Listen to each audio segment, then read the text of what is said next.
MIT Hong Kong Innovation Node, and we run very similar bootcamp type programs like this, so this is exciting to see so many students. I understand we've got folks from Hong Kong universities across the city. We have Shanghai representation, right, for our friends from Shanghai here. Fantastic, and also from Stanford, right? Awesome, okay, great. So I'm going to go through the business model canvas, and this is a good lead-in from this morning where you guys went and learned a little bit about design thinking, about user empathy, about designing for the user in mind. So now we're going to take your insights that you've drawn from this morning and from your observations yesterday and figure out how do you translate those insights into a business plan, okay? So has anyone heard about the BMC before? Business model canvas? Right, so there are many different types of business model innovations out there. We like the BMC because it's all on one page, which I'll go through in a bit of detail. So, what is a business model? For those of you who have worked with business models, what is a business model?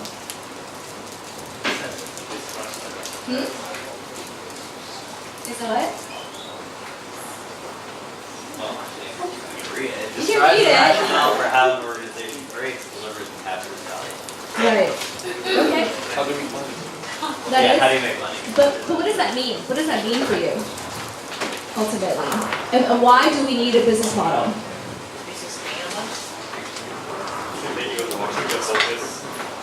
Right, to make sure your team is focused, that your team is aligned with all the different aspects of the business, especially with startup teams that tend to be very lean and tend to have limited staff resources, right? You want everyone to be on the same page. You want all your efforts to translate into something that has a very clear outcome, right?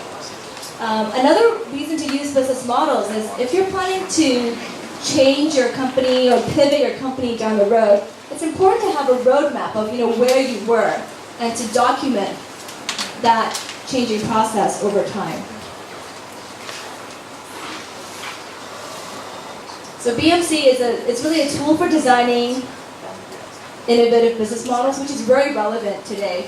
One of the sort of folks that conceptualize the business model at Canvas is Dr. Alex Osterwalder, and he's produced this book on business model generation and also a follow-up on value proposition as well. So we're going to take a lot of kind of content from his thinking and see how we can translate it today.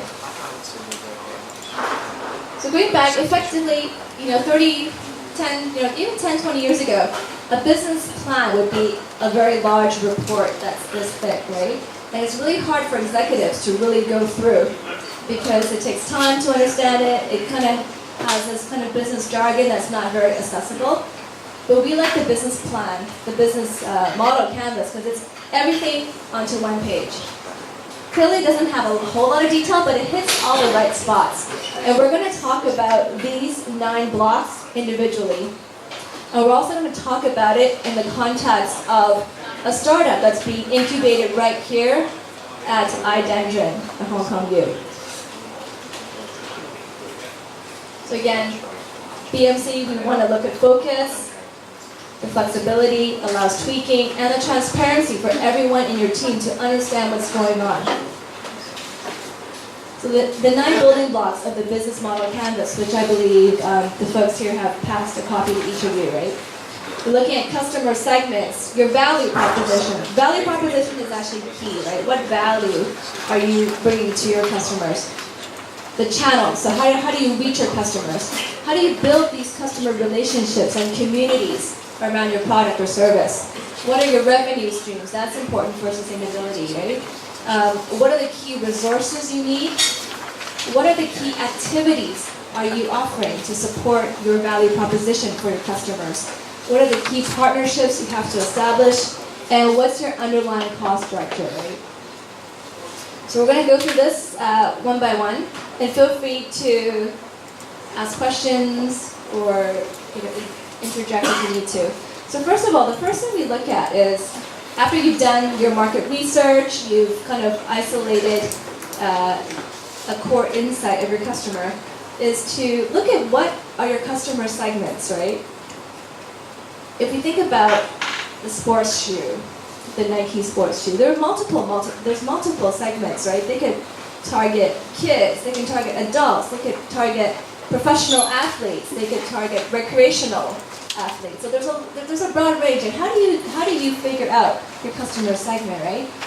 The way we typically look at it is, as a startup, we have limited capital, but we want to test and validate that our idea works. So we basically have a strategy called land and expand. So start small. Start with a beachhead market, a market that either you know well or that you know is a low-hanging fruit. Start with that first to test your product and then expand over time.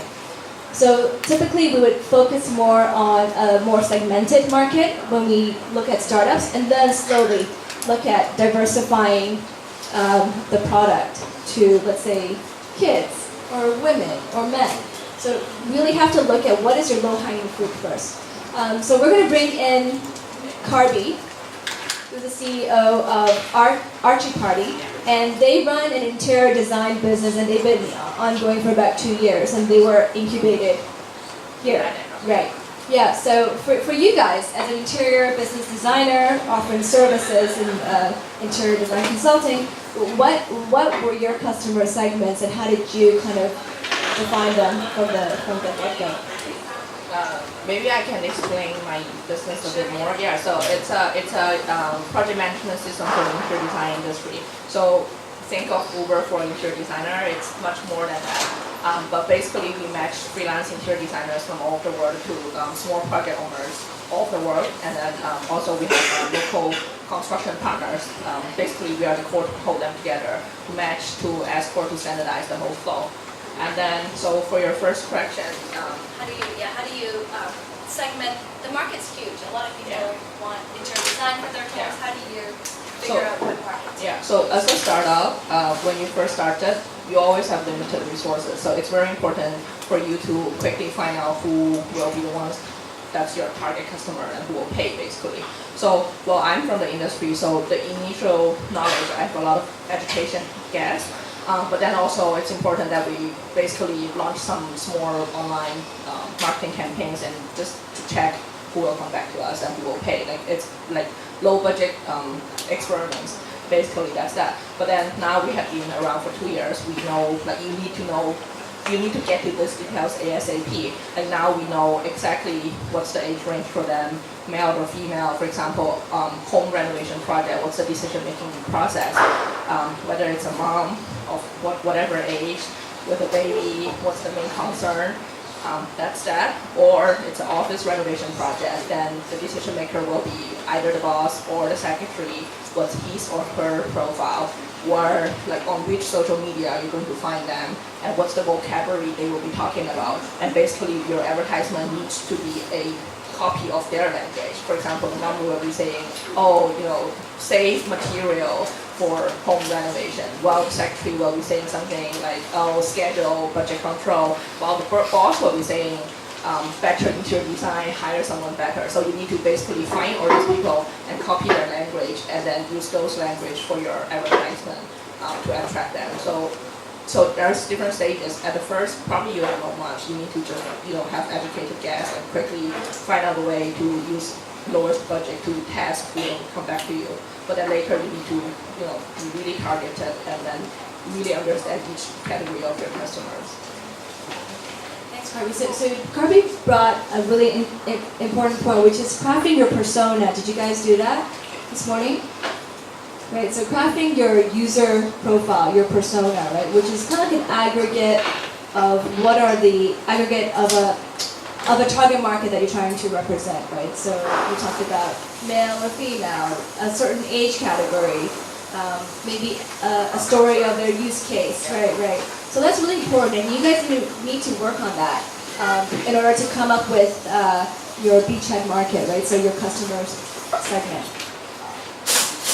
Any questions so far on customer segments? Okay, the next thing is value proposition, this is extremely important because you need to convince your customer, especially if they have to pay for it. Why should they pay for it, right? What's the value that you bring? Now, oftentimes with value, it can, these are a long laundry list of what is value, but ultimately, it boils down to how you're making them feel, right? If it's price related, you're ultimately making them feel that they can afford it, right? Or it could be a sense of security, a sense of comfort, peace of mind. These are emotional qualities that you want to dig deep into in order to draw out that value for your customer. And we'll talk about value a little bit later as well, near the end. But in the case of your business, Harvey, what was your main value proposition? So, well, when it comes to value proposition, you need to first define for your business what are the key people you're working with.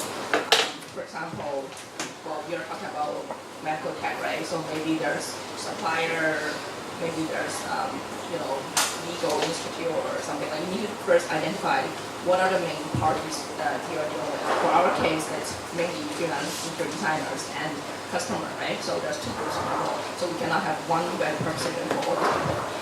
For interior design, freelance interior designers, there's actually a lot of subgroups as well. So for some of them, basically they don't know how to do marketing, they don't have enough projects. So our role is to basically feed them with projects. But then there's another category of interior designers who have a lot of projects already. Their problem is efficiency. How can they pick up more projects with the same amount of time?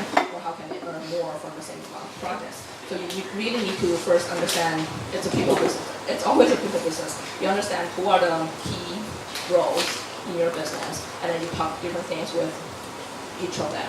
And then for customers as well, same thing. First, I identified it's for smaller project owners because if they are having a huge budget, probably they will hire an interior design firm. They won't be searching for people like freelancer or independent designers. But then when they are small business, maybe like what I said, maybe they are renovating their office or restaurant or different things, then we need to sell different values to them as well. Some of them will celebrate really interesting, new, special, unique design style. Others may celebrate a good project management, on time within the budget. So again, you need to really understand them and then try to, have as many detailed categories as possible and speak different things to them. Again, the importance is to use their own language. Great, yeah, and it's great that you also highlighted value proposition in terms of the whole stakeholder map. So not just value proposition for your customer, but how are you going to provide value for your staff members, for your suppliers that you work with, right? So value proposition, if you can give me 3 words that describe what is your value that you're giving to your customers, what would these 3 words be? What would be the value?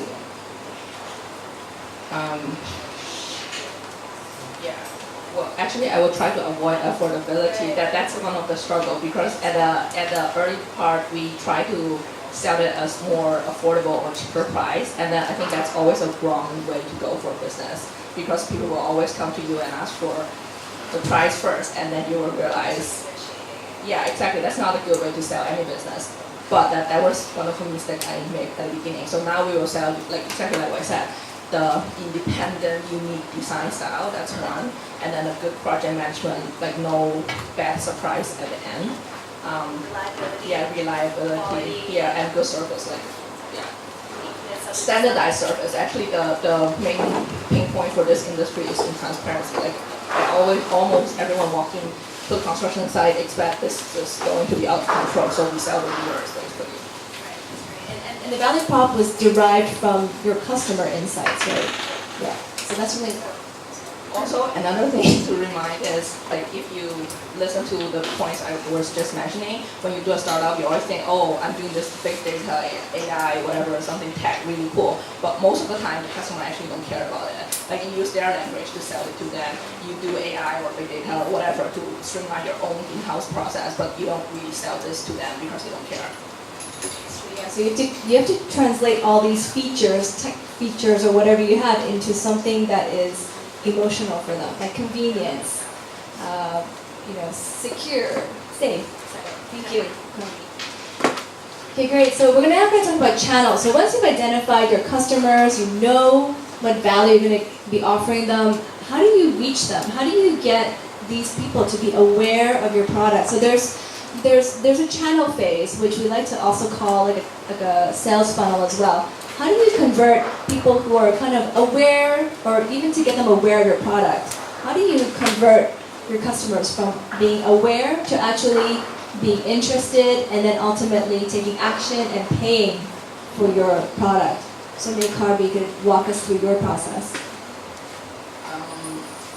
Well, for channels, I think again you need to really understand your own business. Like for a platform kind of thing, you always want to find your early adopter, and probably they are more, online, more digital kind of person. So probably you will find them online. But for other kind of business, especially B2B business, probably you won't be finding them online. Probably it will be, cold call to whatever kind of association. So you need to really first understand your business, and then there's no one way to work it out for business, right? So take us as a case study. Exactly like someone, interior design is something really traditional, but we want to cut course, and then we are doing something new, a new way to find these people and project manage all these people. So we decided to find them online because that's probably where we can find these early adopters. And then again, basically we throw out different campaigns on different social media, and then but then before that, actually you need to search all these keywords. You need to find where are all these people having their discussions or conversations. So, for example, whether it's on Facebook groups, are they talking about this kind of topic on Facebook group, or are they talking about this in Reddit, or are they talking about this in Ask.com or something? Like you need to find them where this kind of people like to have the conversation, and then you observe what they're talking about, and then you try to understand the market and copy their language from there. And did you pay for like Facebook, like on social media, which is oftentimes an excellent platform? Did you pay for Facebook ads or Google ads? We do that at quite a later stage. Actually, if you do online business, there's a lot of free things to do. Also, to learn how to do, for example, Facebook ad well or SEO well, there's actually a very long not very long, but like there's a learning curve. So you need to learn how to do it well. Before that, actually, there's a lot of free things you can do already. So yeah, so my answer is probably you really don't need a big budget to test out all these ideas and find your customer. You can really assume it's zero budget, 3 nights work, part-time, and then only after you find your paid customer, and then only after your revenue accumulated to a certain extent, that's enough to cover your expenses or your team's expenses, then you decide to jump to do it on a full-time basis. Did you guys also do A landing page as well? yes. So, do you guys know what a landing page is? Anyone here knows what landing page is? Yes?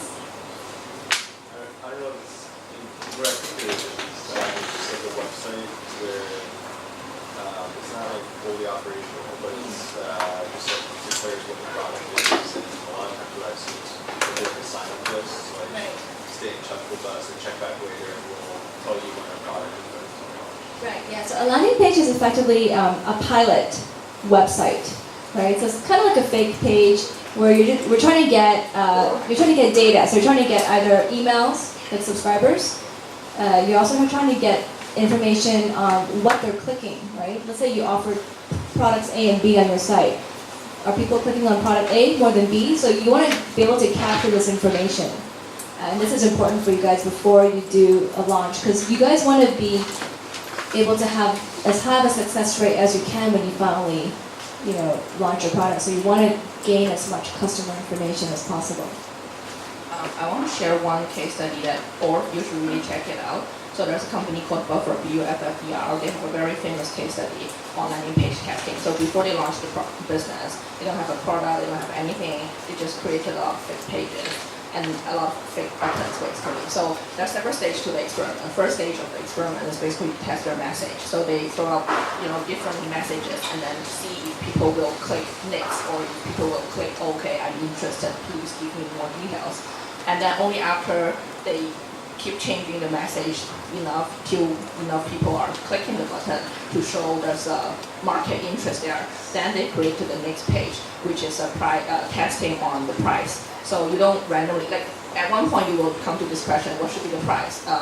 should it be cheap or whatever, should it be $19 or $29 or whatever. At one point you will come to that, but then the best answer is to just test it out. So what Buffer did is, after the first stage, they test the message. Second stage is they test about price. Again, they created a lot of fake buttons with fake, difference of service to justify the different pricing. And then basically they just throw traffic to it and see which button will people click more.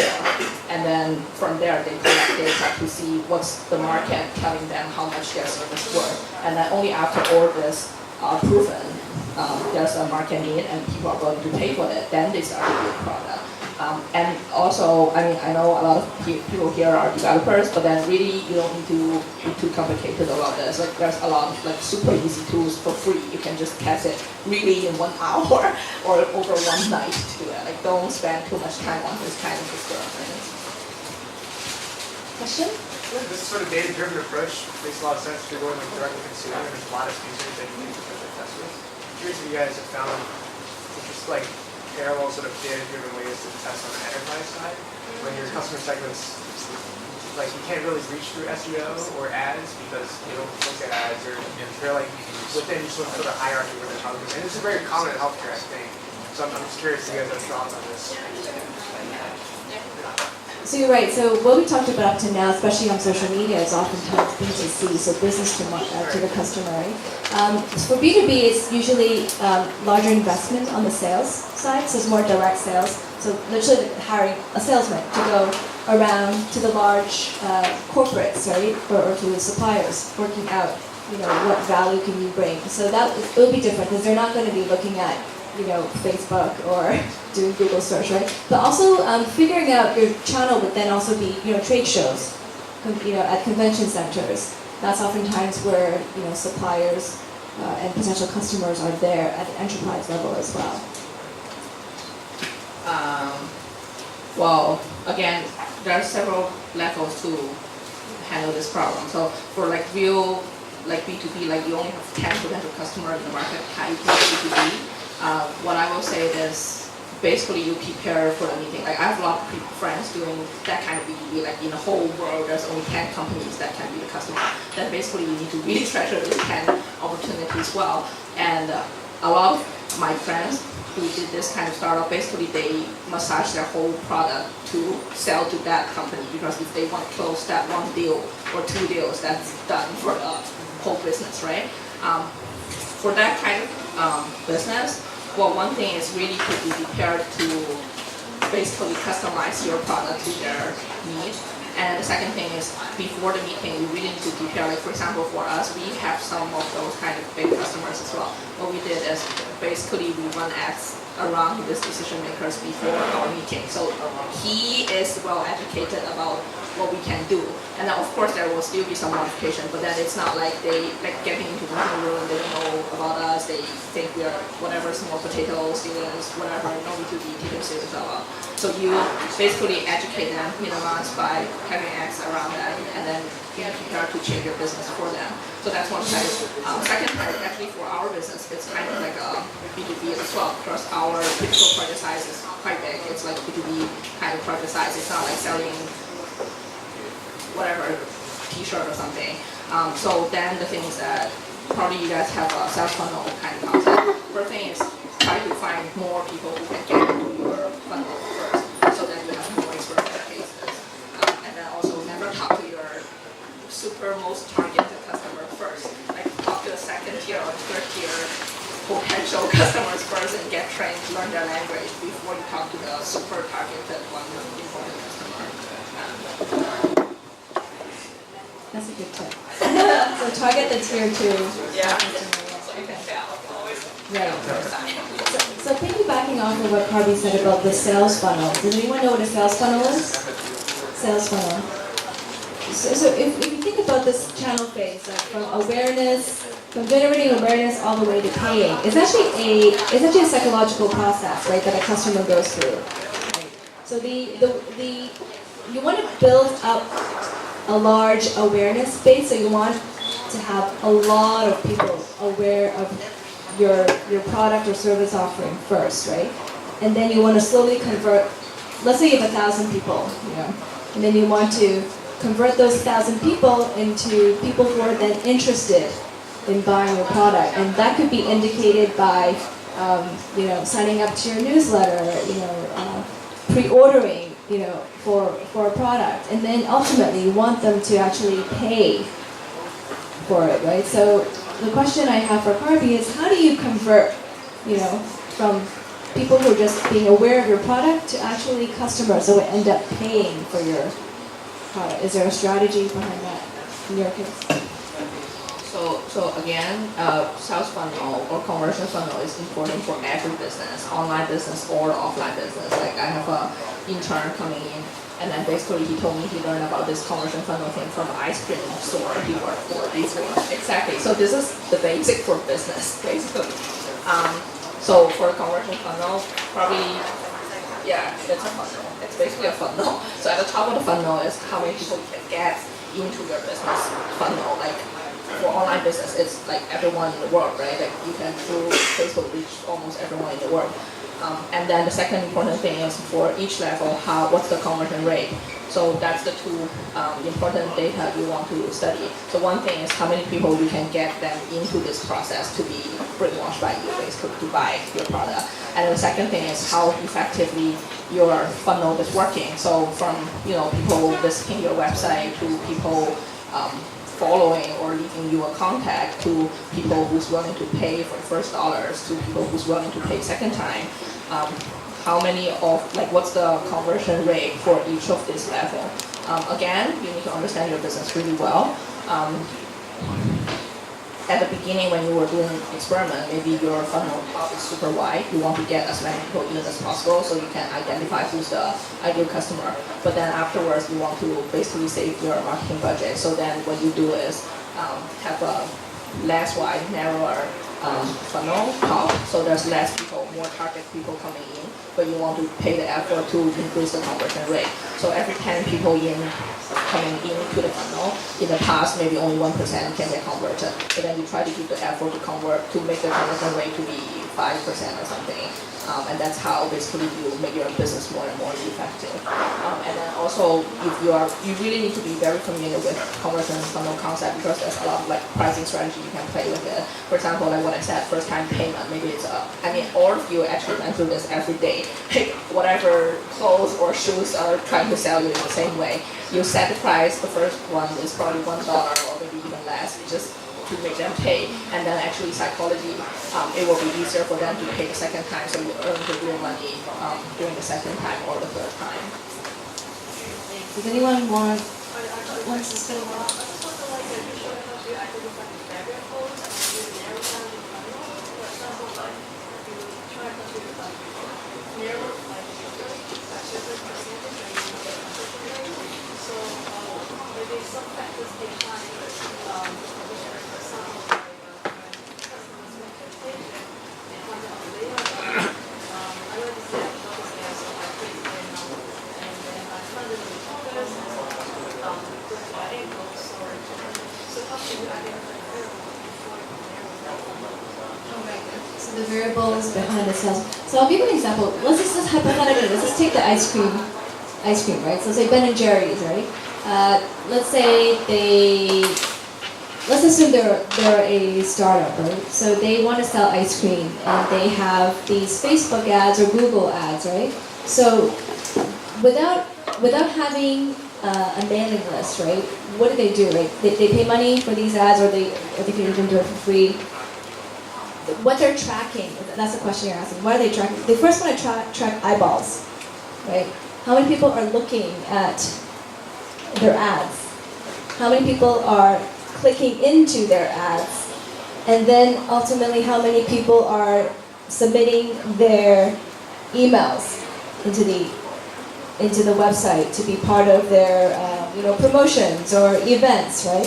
And ultimately, when they do have these promotional free ice cream events or buy one get one free, who's coming in and paying for this, right? So that's what they're trying to track. These are some of the metrics, at least for the B2C model. B2B model would be a different type of sales funnel strategy, but these are some metrics that people use, especially via social media. So who's eyeballing, and you can check out who's eyeballing, because sometimes, with newsletters, right, or ads, you know who is scrolling through, or who's opening your email, how people open your email. That's a metric that companies try to gather. So eyeballs, so who's looking at your ad, who's clicking into the ad, who is then spending how much time on your website. They have metrics to calculate that. Who's putting in their emails. So these are some ideas on how you could then ultimately calculate that conversion rate. Also, I didn't hear your question clear enough, but just something to share on top of that. So first thing is, I think again, your question sounds like a business question. So how you optimize it actually depends on what kind of customer you want to get, and that's related to your team talent. Whether your team is better at traffic type of business, like a lot of people coming in, and then everyone pay you $1, and then you earn a lot, or your team is better at high value sales. Every 1 year you make 10 sales, but each sales is 1 million, and you guys are super rich. So it depends on also your team talent.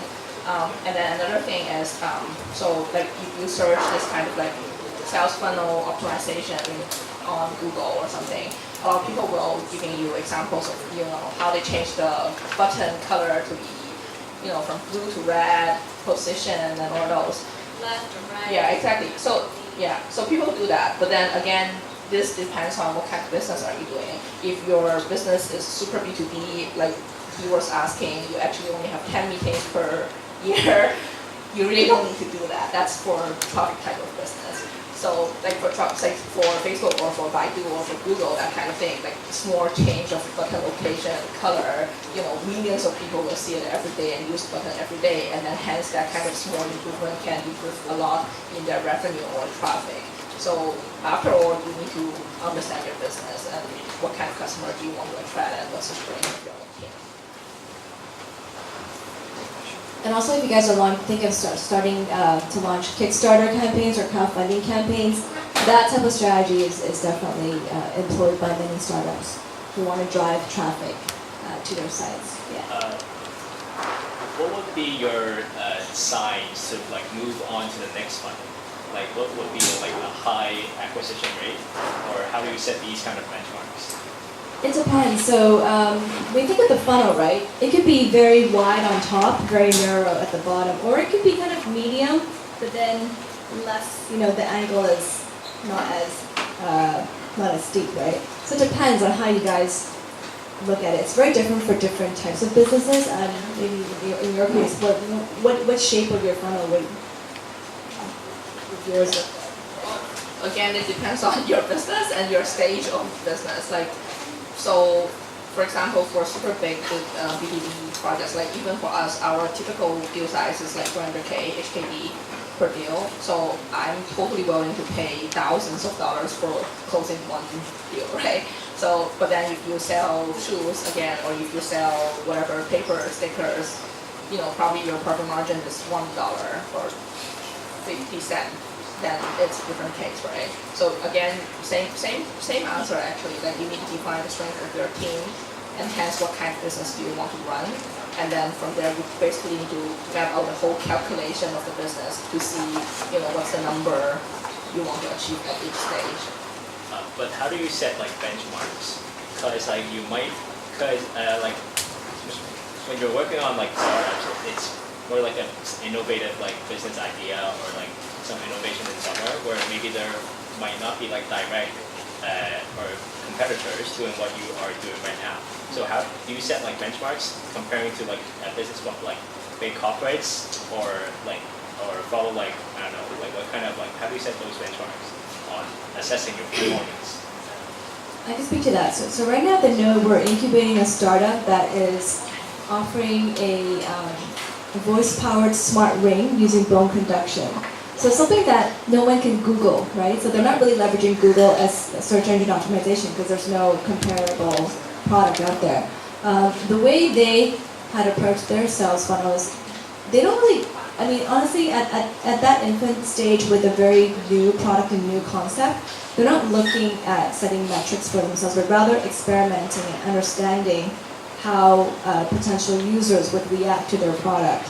So one thing they did was they kind of did A/B testing, right? They had 2 ads, one with a person, putting their finger near their ear, another product without a person, right, and just a ring.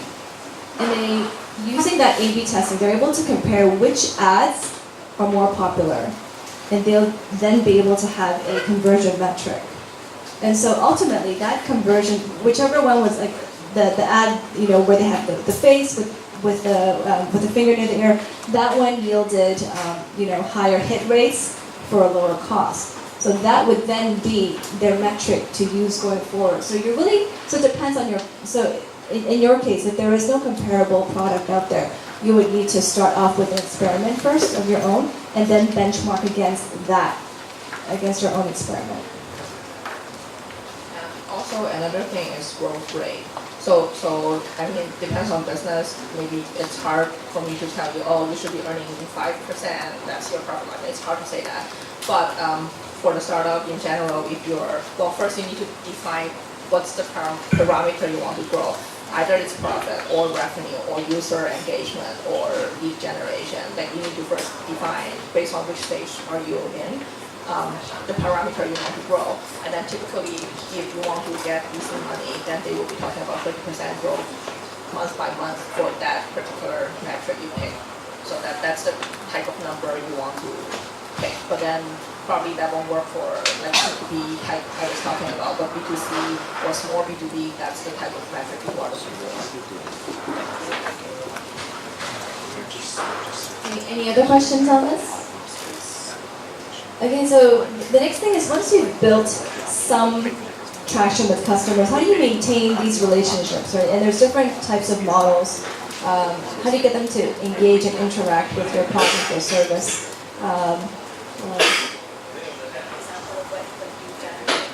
Well, again, cannot emphasize this more, depends on the business, but then take our case as an example.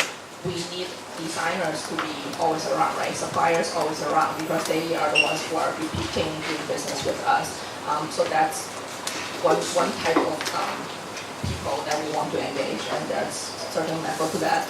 And then another side is customer. But then for our particular case, or for actually your industry, no one is going to renovate 10 houses per year.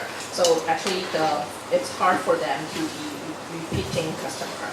But the focus for us is to get them to refer other people to come to us. That's how we use marketing force through user engagement. For instance, let's say programs like this, like the DreamCatchers HQ. So one of the key ways they engage with the community is really setting up these kind of social groups, right? On Facebook, maybe WhatsApp, maybe you guys are connected through those platforms. And that's one way to kind of service you as customers of the program. The next slide is making money. This is really important. Yeah. So to be sustainable, you have to figure out what are the best ways for you to monetize your business, right? And there's several ways historically that businesses look at. So they're selling an asset. Usage fee, one-time usage, subscription fee. This tends to be pretty popular nowadays because if you're doing a hardware or software, people want repeat customers, right? Subscription fees tend to be that hook for that. You might want to be leasing, renting, lending, especially if you're in a property business. Licensing, so licensing technology, licensing curriculum, services that's quite unique to you.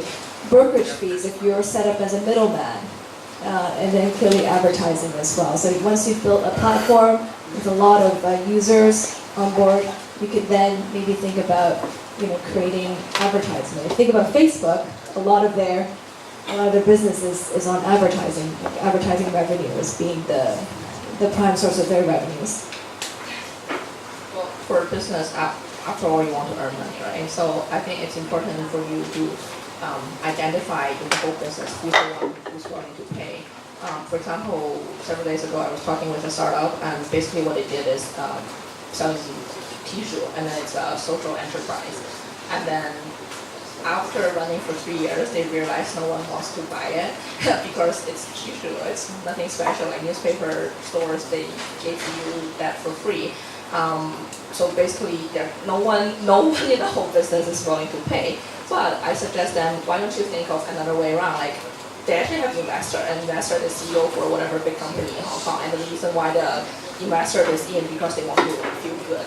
So why don't you use this mentality and just approach different corporates and tell them, hey, we're going to put advertisement message of your company into this tissue package. So then now you change the whole business model. Maybe you give out the tissue for free, but then those big companies will be paying you to deliver the tissue paper all over Hong Kong because that's, free market, or not free, but like marketing for them, and then it's good image for them. So it's really important for you at the early stage of your business to see who's willing to pay in your business. That's very important. And then based on who's willing to pay, then you generate different revenue model or possibility of them. For us, it's simple as commission. But then, like the tissue case, like you need to really think about earning money at the beginning, and then see the whole package and the whole business, the whole thought about changing the world, who's the one who's willing to pay to support you to continue to do this. I completely agree with Carby on that. Another thing you can look at is, especially if you're doing MedTech and if you guys are actually proposing a new hardware innovation, how do you make sure that that hardware product is not a one and done deal, right? That people aren't just buying it one time and that's it. You need to think about consumables, right? Or maybe a subscription model.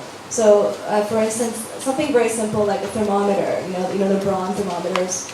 They have that disposable plastic thing that goes into your ear. That one as a consumer, I have to keep on buying all the time, and I can only buy it with that bronze branding, right? I can't really just buy it elsewhere because the way they've made that disposable insert is unique to that hardware product, right?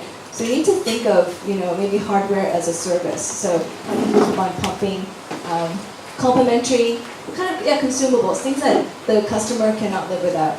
A very simple example also is, our printers, right?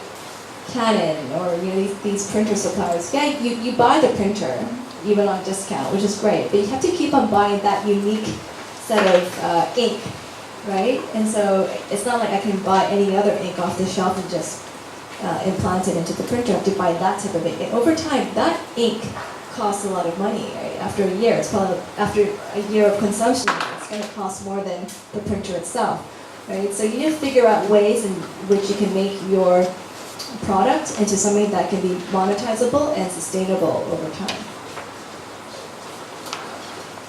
Any questions on this? Okay, so now we're going to go to key resources. So a key part of your business in terms of the operations aspect is building that infrastructure, right? Infrastructure of suppliers. It could be individuals, it could be companies, it could be a technology infrastructure. So these are key resources that you need to look into for operational efficiency and operational excellence that will support the delivery of your product or service to the customer. Carby, do you want to add anything to that? So mainly 3 points, right? One is customer who's willing to pay you. That part we talk about it a lot already. Second part is your supplier. That's really important. For our case, interior designers, good builders, good suppliers. And that's why actually it's very good to do hardware startup in this part of the world because we're close to Shenzhen and China and all those. So finding a good supplier on that aspect is important, whether it's soft skills or hardware factory production.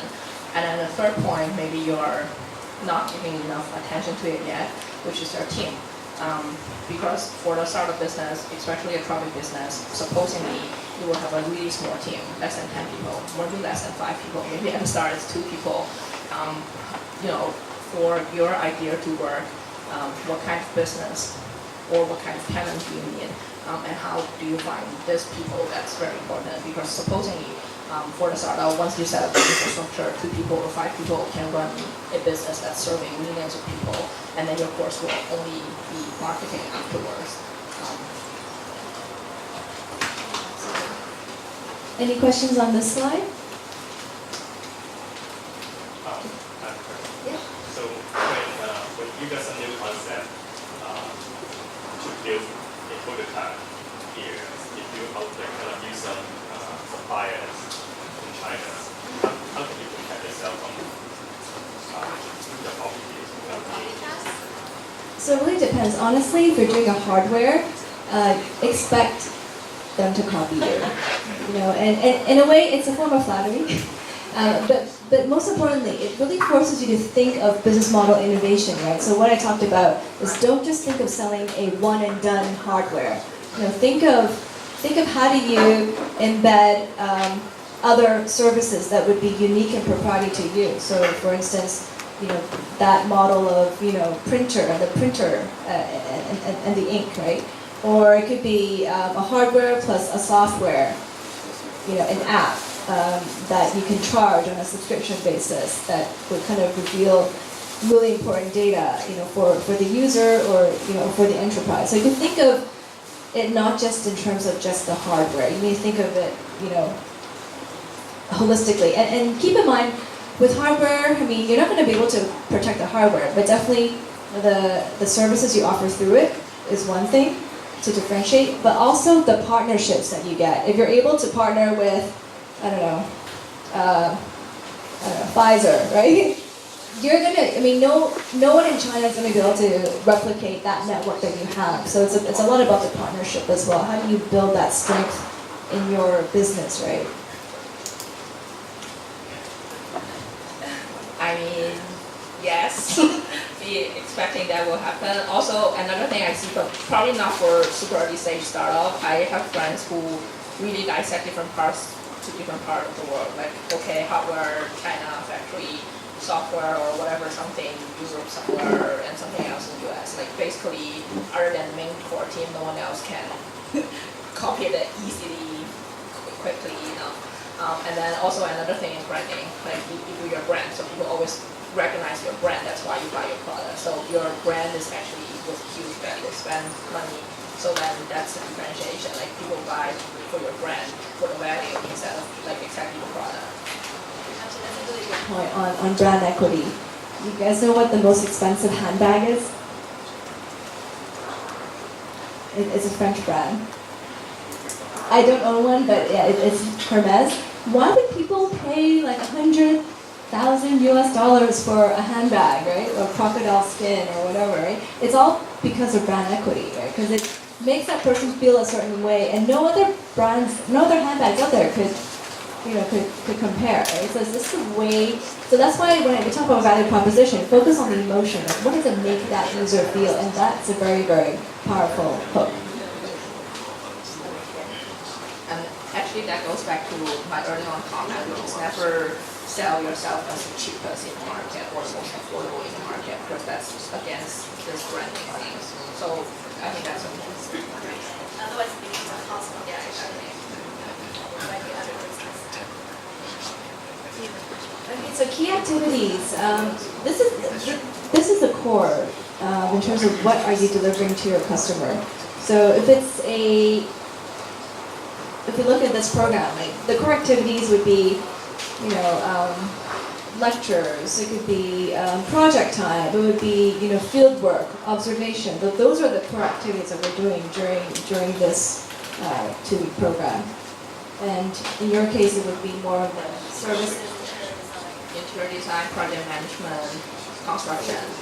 So I want to point out one thing is whether you're building a startup or a business, after all, to me, you're building a machine. That's how you should be thinking about it. And because that's the only way to scale up, because if you're really thinking of the whole thing as a human to human, emotional connection kind of thing, it's very hard to scale.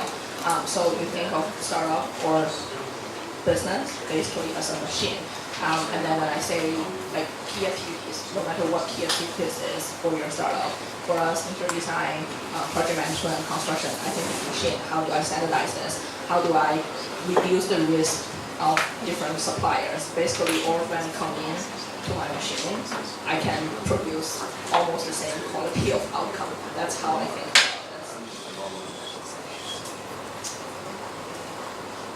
Okay, and the 8th one is building these key partnerships, which I think Carby also touched on in terms of suppliers, building a network of contract manufacturers will deliver that reliable quality that you want to deliver to your customers? Not much to add, but like really early on, actually it's more the same thing. Like what I talk about, how I talk about the tissue business. Like you really need to really understand who's going to be the ones paying to support your dream, and then that's your basically key partner. And then from there you identify, okay, then the business makes sense. Then who are the other parties that needs to be here to make this whole machine work. And then that's basically how you should think about this. And sometimes your key partners are actually your differentiating, value, right? Because if you can make that exclusive contract with a large enterprise, then you guys have that revenue stream. Do you have any tips in terms of how to find your right partner or supplier in a situation? So it depends on the nature of the partnership. If it's, I can speak along the lines of contract manufacturers developing hardware. So in China, there's a lot of contract manufacturers that act as your middleman or your project manager, right? So if you want to build a hardware or a widget, you give this to this trusted contract manufacturer. They can then source all the different parts across China, help you guys, negotiate. But that comes at a price, right? But it does cut down on a lot of that navigating the wilderness on your own, which could be very costly as well. So it really depends on what your product or service is. Yeah. I think hardware, it can be hard, but then I'm sure there's parameters you need to check, like whether they have experience in this and that, whether they have a reputation for business. There's checklists you need to check. And then for me, my reminder is always to think about scale. Always think about machine and scale. So for example, when I even say outsource a graphic design, I won't stick to one supplier. I will try. I will basically hire 5 graphic designers and then test them. And then 3 of them works. I will run them for 3 months and then see who's the last one I will keep for my year. So that's how I think. Like you always think of scale, because at the beginning probably you don't have the scale, but then because you decide to do a startup, you want to scale. So at some point it will happen. Be careful that you think for that. And also, even if you look at a startup team, that model is changing a lot. I mean, there's a smart water bottle company called Osmo, based in Hong Kong, and they service U.S. market typically. And I asked them, how big is your team? And their team is only 4 people full time. Everyone else, they outsource or they contract. But then you have to build that trust, that reliability, that they're not going to take your ideas and run with it. Or you have to build yourself a competitive edge, so in case that does happen, it won't be detrimental to the business. So those are also some ways that you could start building out partnerships.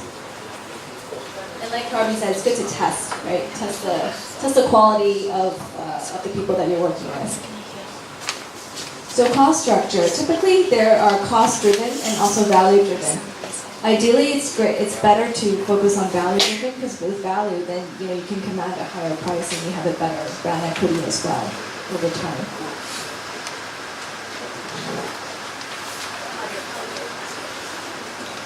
So for us, depends on business. For us, there's mainly 2 things. One is commission, service provider, right? So commission. That's how Uber or Airbnb works. And then if you are a travel business, traffic business, advertisement. And then also, actually we do that as well. Like one important partner we mentioned before is the suppliers. Suppliers is not like designers or builders, but like tile supplier, furniture supplier, those kind of like solid things suppliers. And then actually those are the rich people in my industry, and that's why they are happy to pay us the advertisement money to educate actually the designers to use their product for our project. So you need to you really need to start with a very good understanding of your own industry and the business. You can design, like what I said, you test guest who's willing to pay, and then you can make a different cost structure from there. Subscription model or advertisement model, all these are for traffic kind of business. Like you need to have the talent in your team who can generate a lot of traffic and really learn course to do that kind of model. If you don't have the talent, then either you hire someone to do that or just don't try it that way.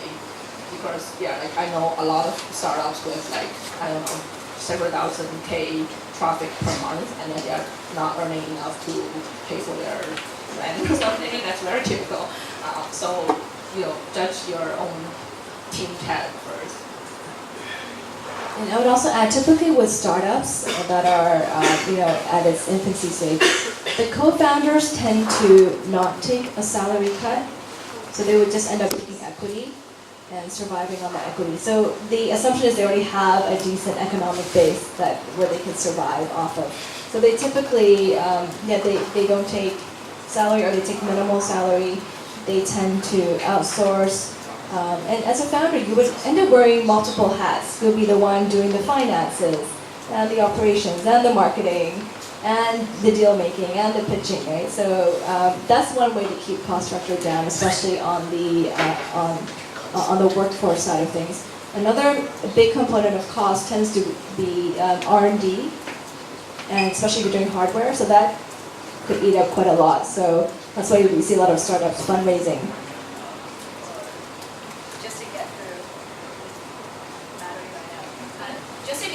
The R&D phase, and for them to launch a decent set of prototypes to then proceed to the next round of fundraising for the customers. Okay, great. So I spoke. Thank you so much, Harvey. Yeah. I literally just grabbed her like 5 minutes before the talk started, so she's been awesome. So just in a nutshell, every one of you should have this business model canvas sheet of paper here. If we look at the groupings, right, on the far left, that blue block really is looking at how your business is managed from an infrastructure perspective, operational pieces. It's kind of the engine, to get your business running. You need your key partners. You need to know what your key activities are, right, and your key resources. The middle part is extremely important, the value proposition. What value are you bringing that's different, that's unique, that appeals to the customer, which is on the green block here. So the customers, how do you acquire them? How do you keep them? How do you keep them happy, keep them coming back for more of your product or service? So here I'm going to do really, really quick sticky note. So I love using sticky notes. You guys have them on your table, which is great.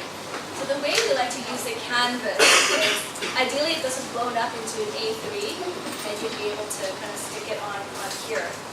But for now, maybe just write into your worksheets. So ideally, focus on your customer segment first. Figure out, based on your insights, what customer segment or what persona are you looking to target, right? Fill that out first. Fill out the fill out your value proposition. Fill out your customer relationships. How are you going to reach them through the channels? What are your key partners you need to work with? What are the key resources you need to sustain the activities, and what are the key activities? And then ultimately look at your cost and revenue structure as well.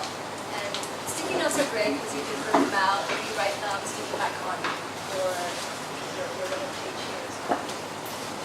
So in this particular example, they're looking at healthier food for low-income families.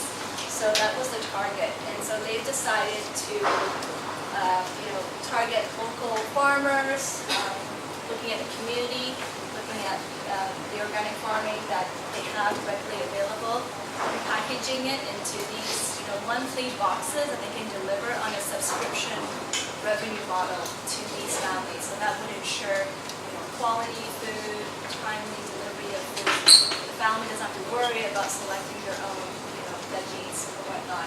So that's their business model in a very simplistic format there.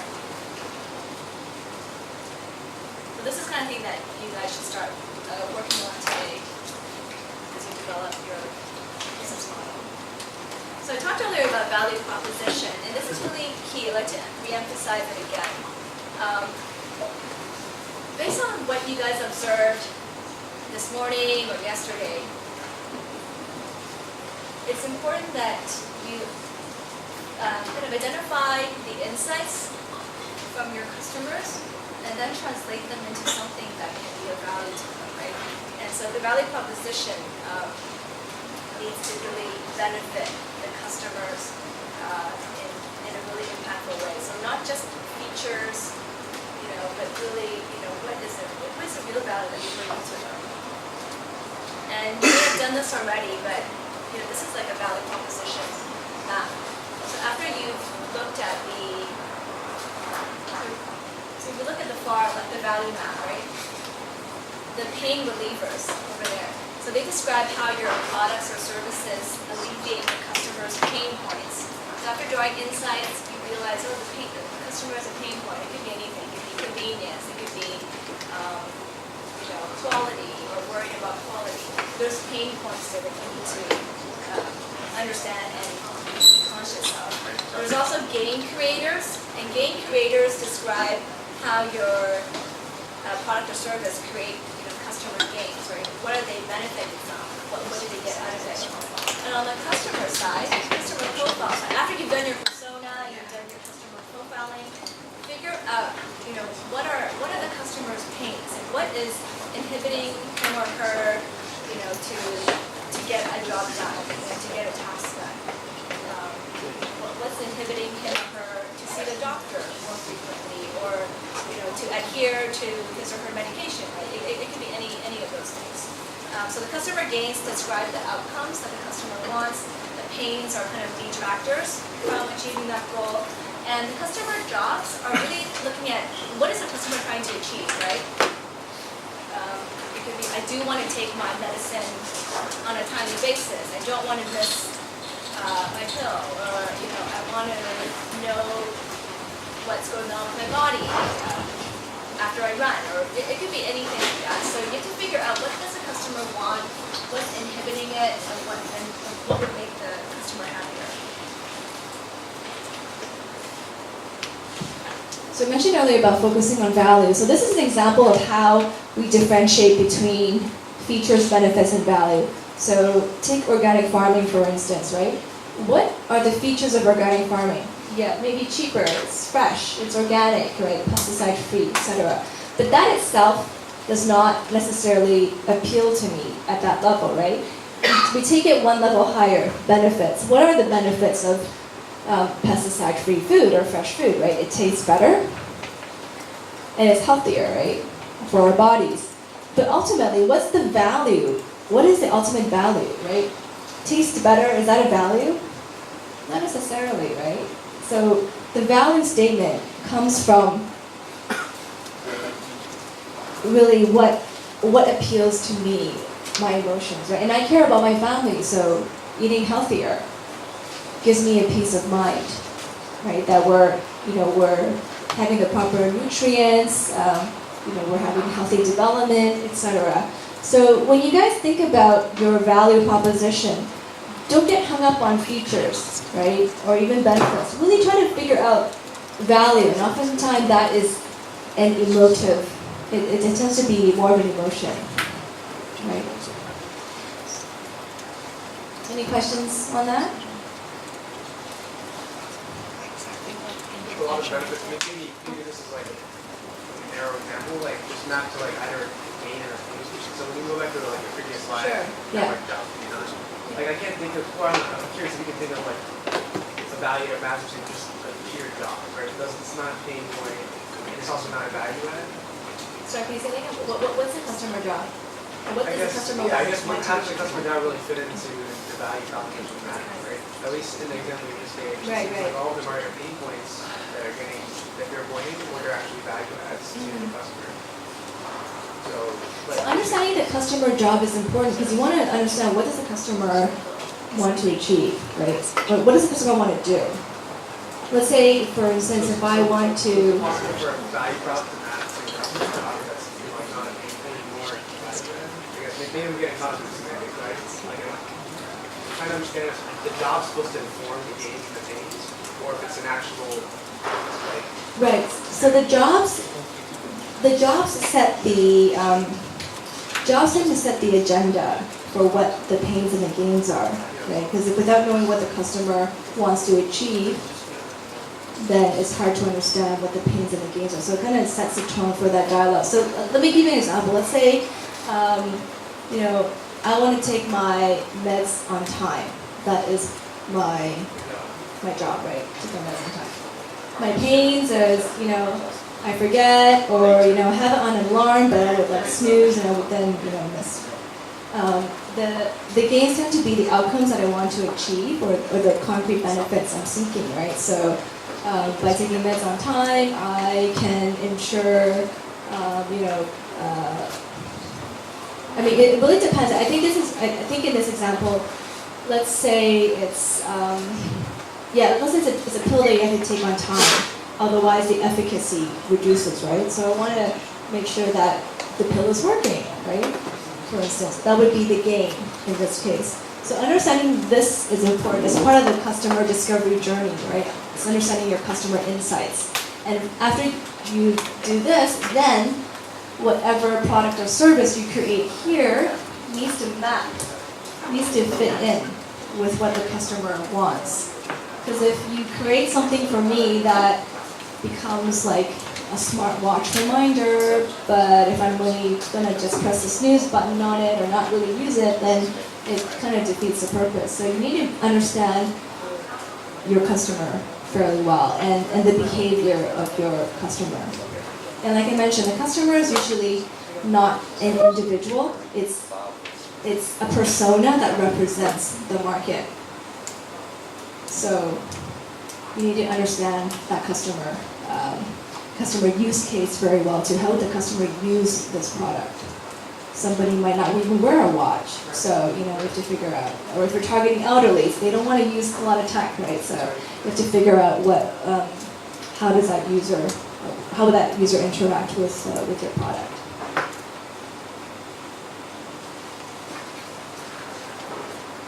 Okay, so I guess this wraps up. So again, these are the 9 blobs that you have in front of you. So I would encourage you to start using sticky notes and brainstorm together. How do you map out your businesses and just brainstorm.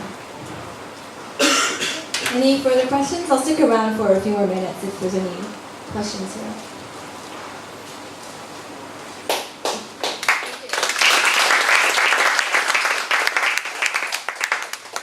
Thank you, Marina. So, may I invite Professor Paul John to present a souvenir to Marina?